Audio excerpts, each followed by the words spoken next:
Hello नमस्कार दोस्तों, स्वागत है आप सभी का फॉर आपकी सक्सेस में। फ्रेंड्स, इस वीडियो में मैं आपके लिए लेकर आया हूं सामान्य विज्ञान यानी कि साइंस के 50 प्लस ऐसे क्वेश्चन जो कि रेलवे के एग्जाम में पिछले 15 सालों में सबसे ज़्यादा बार रिपीट हुए हैं। तो ये बहुत ही इंपॉर्टेंट क्वेश्चन है, इन्हें घोल के पी जाना। यानी कि आप मेरी बातों को समझ पा रहे होंगे मैं क्या कहना चाह रहा हूँ। जी हाँ फ्रेंड्स, आप इन्हें याद कर लीजिएगा, रट लीजिएगा, ठीक है, क्योंकि ये क्वेश्चन एग्जाम में बार बार पूछे जाते हैं, बार बार मोस्ट रिपीटेड क्वेश्चन है ये। चलिए अभी हम लोग देखते हैं वो कौन से क्वेश्चन हैं। जैसा कि पहला क्वेश्चन ये है कि सार्स क्या है। ठीक है, विषाणु द्वारा फैलने वाली बीमारी है, जीवाणु द्वारा फैलने वाली बीमारी है, चूहे के पिस्सू से फैलने वाली बीमारी है, मच्छर से फैलने वाली बीमारी है। तो फ्रेंड्स, जो सार्स है यानी कि SARS, ठीक है, इसका यानी कि फुल फॉर्म जो फुल फॉर्म है वो है सीवियर एक्यूट रेस्पिरेटरी सिंड्रोम, इसका फुल फॉर्म है। ठीक है, तो ये जो है ये विषाणु द्वारा फैलने वाली एक बीमारी है। ठीक है, यह कोरोना वायरस से फैलता है और मैं बता दूं कि यह एक तरह का सर्दी जुकाम जैसा ही बीमारी है। ठीक है, अगला क्वेश्चन देखते हैं। अगला क्वेश्चन ये है कि निकट दृष्टि दोष में किस लेंस का प्रयोग होता है। अवतल लेंस का, उत्तल लेंस का, बाइफोकल लेंस का, बेलनाकार लेंस का। तो निकट दृष्टि दोष यानी कि मायोपिया में जिस लेंस का प्रयोग किया जाता है वो है अवतल लेंस। ठीक है, अगला क्वेश्चन देखते हैं। दूरदृष्टि दोष में किस लेंस का प्रयोग किया जाता है। अवतल लेंस का, उत्तल लेंस का, बाइफोकल लेंस का, बेलनाकार लेंस का। तो दूरदृष्टि दोष में फ्रेंड्स उसमें जो प्रयोग किया जाने वाला लेंस है वो है उत्तल लेंस। नेक्स्ट क्वेश्चन ये है कि गुरुत्वाकर्षण का सिद्धांत किसने दिया। न्यूटन ने दिया था, आर्यभट्ट ने दिया था, कैपलर ने दिया था, कोपरनिकस ने दिया था। तो गुरुत्वाकर्षण का जो सिद्धांत दिया था वो दिए थे न्यूटन के द्वारा दिया गया था। ठीक है, अगला क्वेश्चन ये है कि दही का जमना कौन सी प्रतिक्रिया है। भौतिक प्रतिक्रिया, रासायनिक प्रतिक्रिया, उपर्युक्त दोनों, इनमें से कोई नहीं। तो फ्रेंड्स, जो दही का जमना है वो है रासायनिक प्रतिक्रिया। ठीक है, यानी कि ऐसा मतलब प्रक्रिया जो कि फिर से उसे वापस उस मतलब स्थिति में नहीं लाया जा सके, उसे रासायनिक प्रतिक्रिया कहते हैं। यानी कि आप एक बार जैसे दूध से दही जम गया तो आप फिर से उसे दूध नहीं बना सकते हो, तो ये रासायनिक प्रतिक्रिया है। और जैसे मैं बता दूं कि जैसे भौतिक प्रतिक्रिया है, जैसे अगर आप लेते हैं, अगर एक रबड़ लेते हैं, अगर आप उसे दबा देते हो और फिर उसे छोड़ देते हो तो भौतिक प्रतिक्रिया है, यानी कि फिर वो अपनी पुरानी अवस्था में लौट आता है। तो वैसे वैसे चीज़ों को वैसे कंडीशन में उसे भौतिक प्रतिक्रिया बोलते हैं। ठीक है, अगला क्वेश्चन देखते हैं। अगला क्वेश्चन ये है कि ऑप्टिकल फाइबर होता है रेशम का बना हुआ, कांच का बना हुआ, उपर्युक्त दोनों से बना हुआ, इनमें से कोई नहीं। तो जो ऑप्टिकल फाइबर होता है वो बना होता है प्लास्टिक या कांच का बना हुआ होता है। ठीक है, और मैं बता दूं कि यह एक केबल है जिसके माध्यम से इंटरनेट एक जगह से दूसरी जगह प्रकाश बिंदुओं के रूप में भेजा जाता है। ठीक है, और यह कांच या प्लास्टिक से बनी होती है, जैसा कि मैं आपको बता दिया हूं, और यह बहुत ही मजबूत होती है अन्य केबलों के मुकाबले। ठीक है, और यह अधिक डाटा को एक साथ भेज सकती है।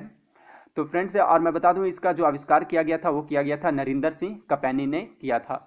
ठीक है, तो आपसे याद कीजिएगा, इसका आविष्कार नरिंदर सिंह कपैनी के द्वारा किया गया था और यह कांच का बना हुआ होता है या तो फिर प्लास्टिक का। अगला क्वेश्चन ये है कि शुष्क सेल में कैथोड का कार्य करता है कॉपर छड़, जिंक छड़, ग्रेफाइट छड़, इनमें से कोई नहीं।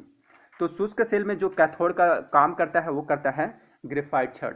नेक्स्ट क्वेश्चन ये है कि मानव शरीर में कौन सा रक्त ग्रुप प्राय अधिक पाया जाता है।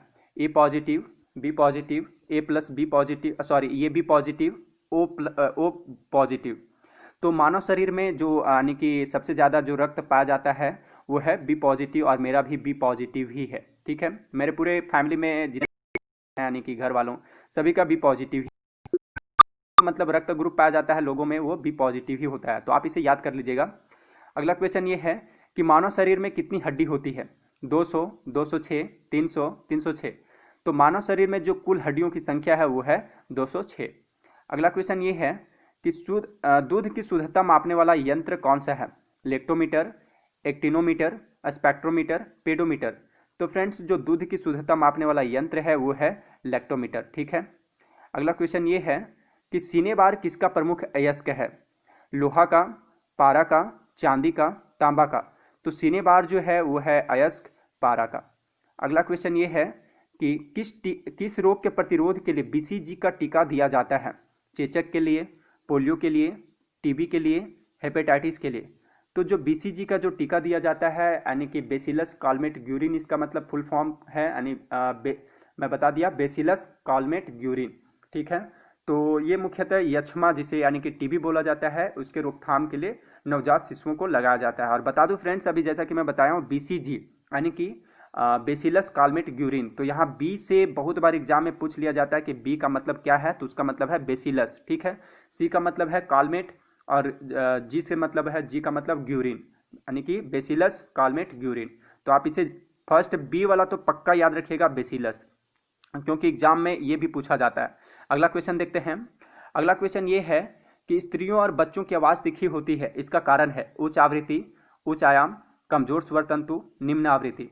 तो स्त्रियों और बच्चों की जो आवाज़ तीखी होती है उसके पीछे जो रीजन है वो है उच्च आवृत्ति, यानी कि हाई फ्रीक्वेंसी के कारण है, सो उनकी आवाज़ तीखी यानी कि पतली होती है।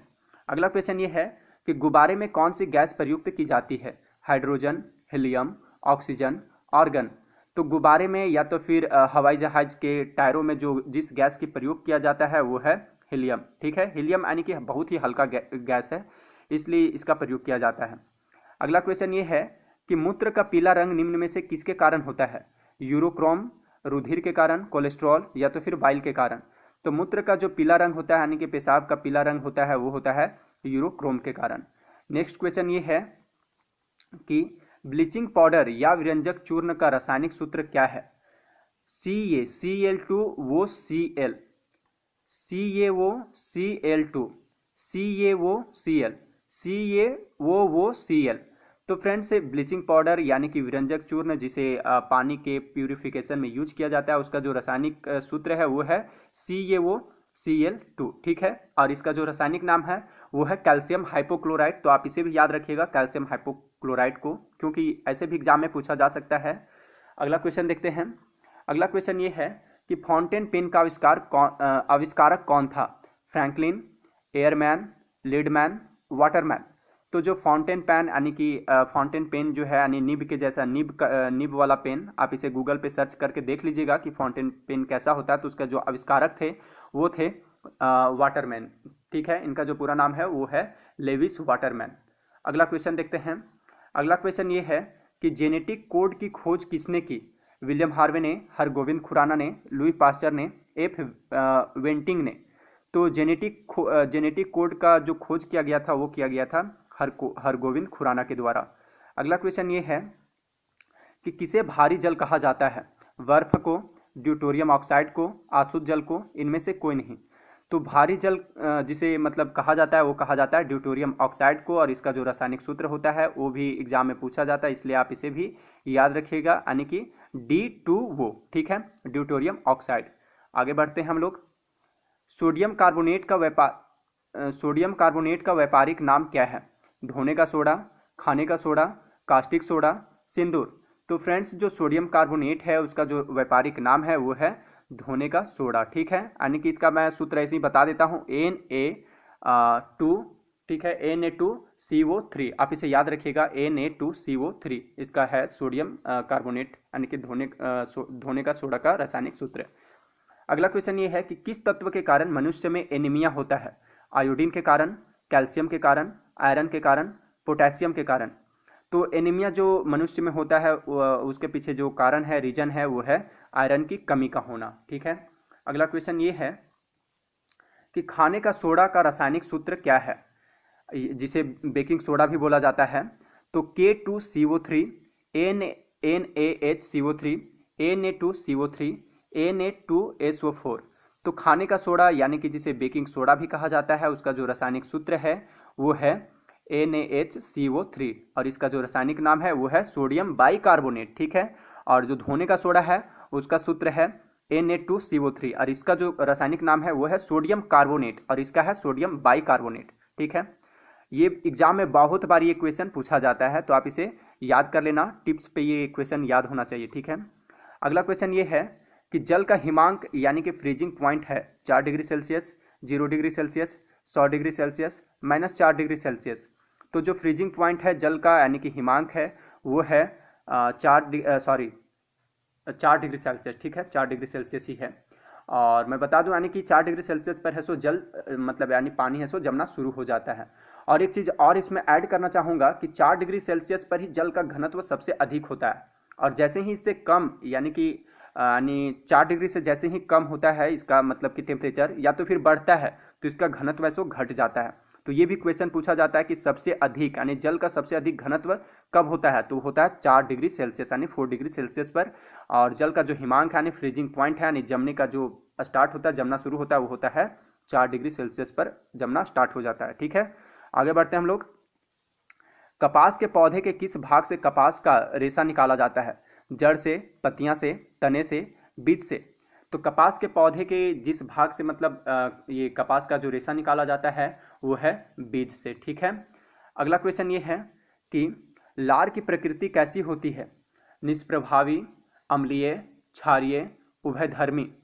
तो लार का जो प्रकृति यानी लार कैसा होता है, तो होता है अम्लीय। ठीक है, और इसका जो पीएच मान है वो है 6.5 होता है।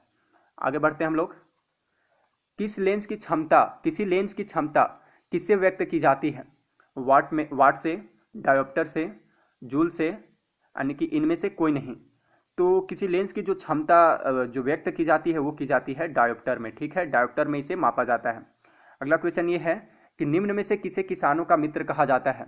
सूअर को, गाय को, कुत्ता को, केंचुआ को। तो फ्रेंड्स, किसानों का मित्र आप कुत्ता मत मार देना या सूअर, उस जो किसानों का मित्र बोला जाता है वो बोला जाता है केंचुआ को। ठीक है, क्योंकि ये भूमि को ऐसो फर्टाइल बनाता है, इस वजह से केंचुआ को ऐसो किसानों का मित्र बोला जाता है। नेक्स्ट क्वेश्चन ये है कि डायनासोर किस कशेरुकी वर्ग से संबंधित थे? मत्स्य, पक्षी, रेप्टाइल्स, स्तनधारी।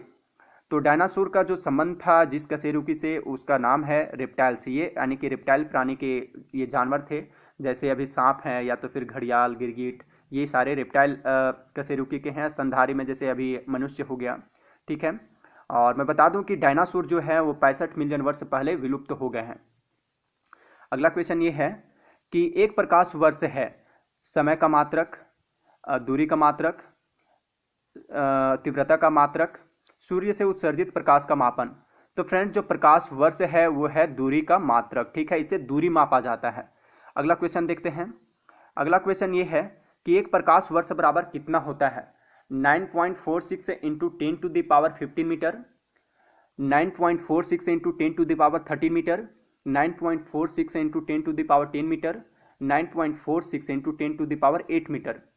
तो एक प्रकाश वर्ष बराबर जो होता है वो होता है 9.46 सॉरी ये होता है 9.46 इंटू 10⁻15 मीटर होता है। ठीक है, और एक चीज़ इसमें और ऐड करना चाहूँगा, ये मीटर में है, और अगर आप इसे किलोमीटर में अगर एग्जाम में पूछ दिया जाए तो यहाँ पे 10⁻15 होता है। ठीक है, तो आप इसे भी याद रख लीजिएगा, यानी किलोमीटर में 10⁻15 मीटर है, यानी 15 मीटर वो मीटर में होता है और 12 किलोमीटर में होता है। ठीक है, एक प्रकाश वर्ष बराबर ये दूरी का मात्रक है। अगला क्वेश्चन ये है कि मियादी बुखार, जिसे टाइफाइड भी बोला जाता है, हमारे शरीर का कौन सा अंग प्रभावित होता है इससे? फेफड़ा होता है, तिल्ली होता है, यकृत होता है, आंतें होता है। तो यानी टाइफाइड अगर आपको हो जाता है तो इससे हमारे यानी बॉडी में जो सबसे ज़्यादा प्रभावित होने वाला अंग है वो है आंतें। ठीक है, अगला क्वेश्चन देखते हैं। अगला क्वेश्चन ये है कि पादपों में जल के परिवहन का कार्य कौन करता है? कॉर्टेक्स करता है, कैम्बियम करता है, फ्लोएम करता है, जाइलम करता है। तो यह जो कार्य करता है वो किया जाता है जाइलम के द्वारा। ठीक है, और बता दूं कि जाइलम एवं फ्लोएम दोनों ही, ये जाइलम और फ्लोएम जो है ये दोनों ही संवहनी ऊतक हैं यानी पादप के। ठीक है, और जाइलम का जो प्रमुख कार्य है वो जल एवं खनिज लवणों का संवहन एवं पौधों को यांत्रिक दृढ़ता प्रदान करता है ये, जबकि जो फ्लोएम का काम है वो पत्तियों द्वारा बनाए गए भोजन पौधे के अन्य भागों तक पहुंचाता है फ्लोएम। ठीक है, अगला क्वेश्चन ये है कि बर्फ जल पर तैरती है क्योंकि यह ठोस होती है, इसका घनत्व जल से अधिक होता है, इसका घनत्व जल के घनत्व से कम होती है, जल में कुछ विशिष्ट खनिज होते हैं। तो बर्फ है फ्रेंड्स, अगर आप देख लेंगे इसको एक्सपेरिमेंट करके, तो बर्फ जल पर तैरती है, इसके पीछे जो रीजन है वो है इसका घनत्व जल के घनत्व से कम होता है, इस वजह से यह सो जल पर तैरने लगता है। अगला क्वेश्चन ये है कि प्रकाश का रंग निश्चित किया जाता है उसके वेग द्वारा, आयाम द्वारा, तरंग दैर्घ्य द्वारा, आवृत्ति द्वारा। तो प्रकाश का जो रंग है उसे निश्चित किया जाता है, वो किया जाता है तरंग दैर्घ्य के द्वारा। ठीक है, यानी वेव लेंथ के द्वारा। नेक्स्ट क्वेश्चन ये है कि निम्नलिखित में से कौन सा विटामिन घाव को भरने में सहायक होता है? Vitamin A, vitamin C, vitamin B, vitamin के।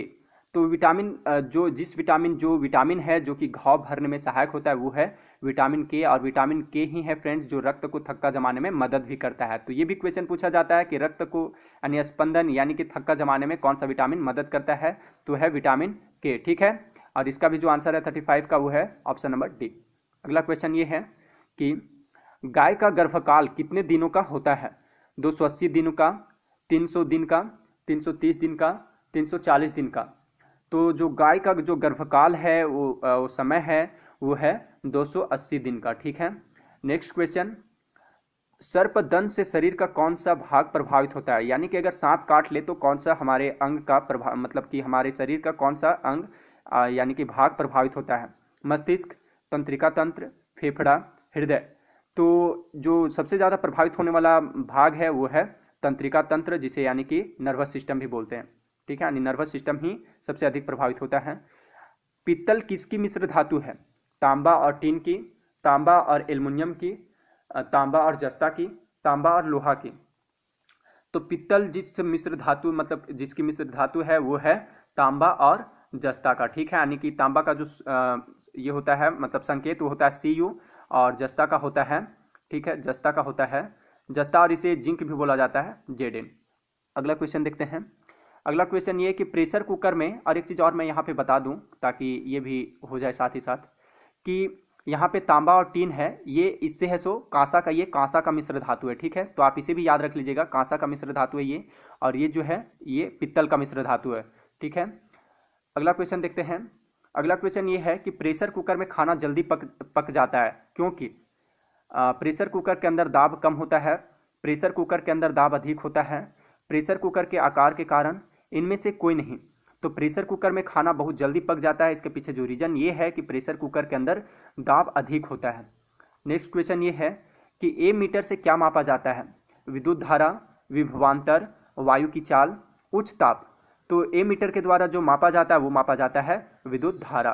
ठीक है, अगला क्वेश्चन ये है कि ध्वनि का वेग सबसे ज़्यादा किस में होता है?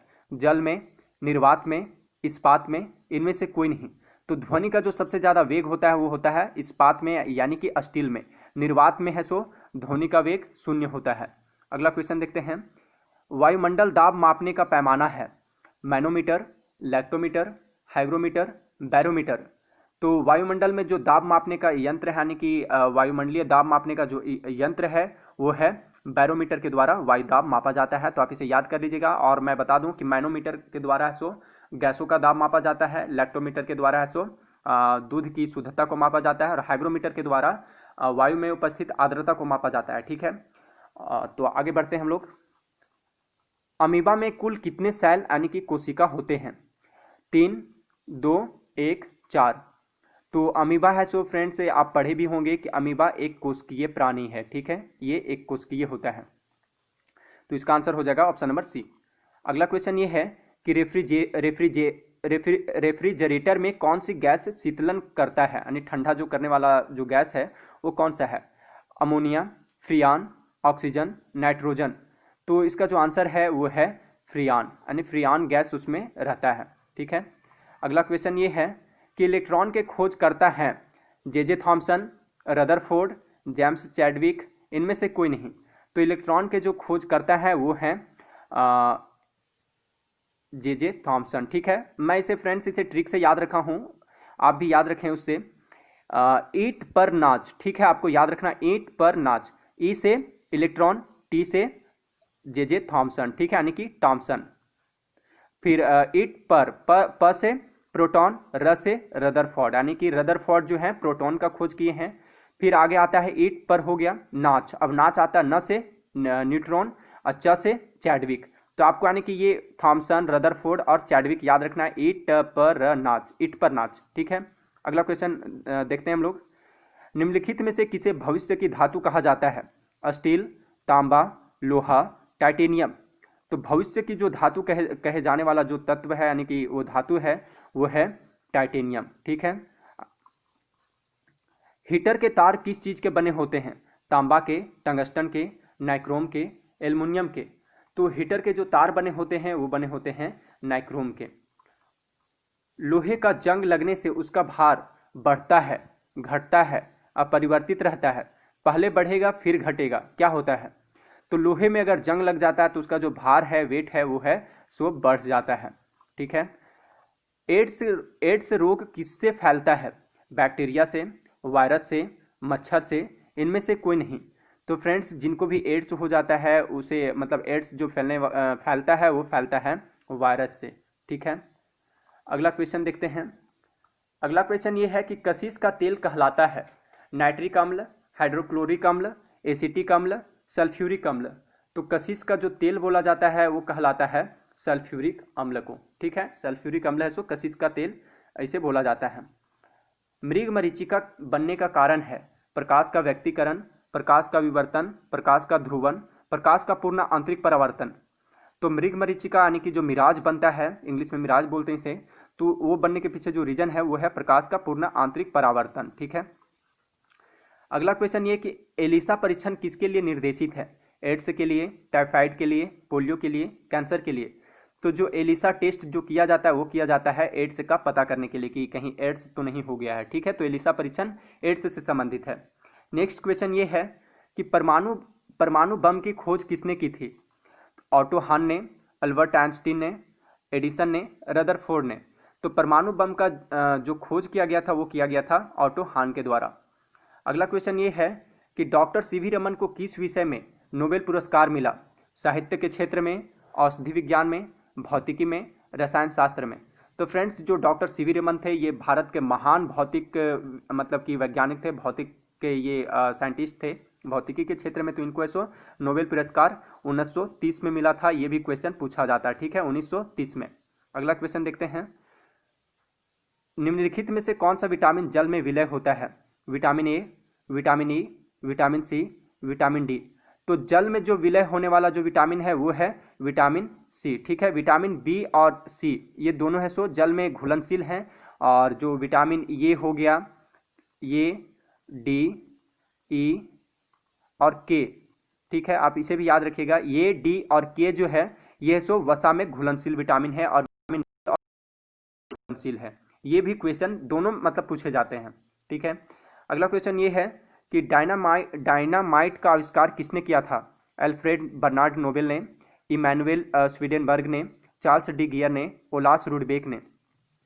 तो डायनामाइट का जो आविष्कार किया गया था वो किया गया था महान साइंटिस्ट यानी कि अल्फ्रेड बर्नार्ड नोबेल के द्वारा। ठीक है, और इन्हीं के मतलब कि नाम से है सो नोबेल प्राइज भी दिया जाता है 1901 से। ठीक है, तो ये भी आप याद रखिएगा कि नोबेल प्राइज का जो प्रारंभ हुआ है वो है 1901 से हुआ है। अगला क्वेश्चन, और किसके नाम से दिया जाता है? तो अल्फ्रेड बर्नार्ड नोबेल के नाम पे। अगला क्वेश्चन ये है कि लाल रुधिर कणिकाओं यानी कि आरबीसी, रेड ब्लड सेल्स का निर्माण कहाँ होता है? वृकों में, अस्थि मज्जा में, यकृत में, तिल्ली में। तो आरबीसी का जो निर्माण होता है वो होता है अस्थि मज्जा में। अगला क्वेश्चन ये है कि मधुमेह रोग किसकी कमी से होता है? इंसुलिन की कमी से, प्रोटीन की कमी से, वसा की कमी से, विटामिन की कमी से। तो मधुमेह यानी कि शुगर होता है वो होता है इंसुलिन की कमी से। ठीक है, जिसे चिनिया बीमारी भी बोला जाता है। अगला क्वेश्चन ये है कि दूध के फटने पर कौन सा एसिड उत्पन्न होता है? Tartaric acid, butyric acid, lactic acid, acetic acid. तो दूध के फटने से जिस एसिड का मतलब जो जिस एसिड उत्पन्न होता है वो है लैक्टिक एसिड। ठीक है। अगला क्वेश्चन ये है कि पृथ्वी पर उपलब्ध सबसे कठोरतम पदार्थ क्या है? प्लेटिनम, हीरा, स्फटिक, सोना।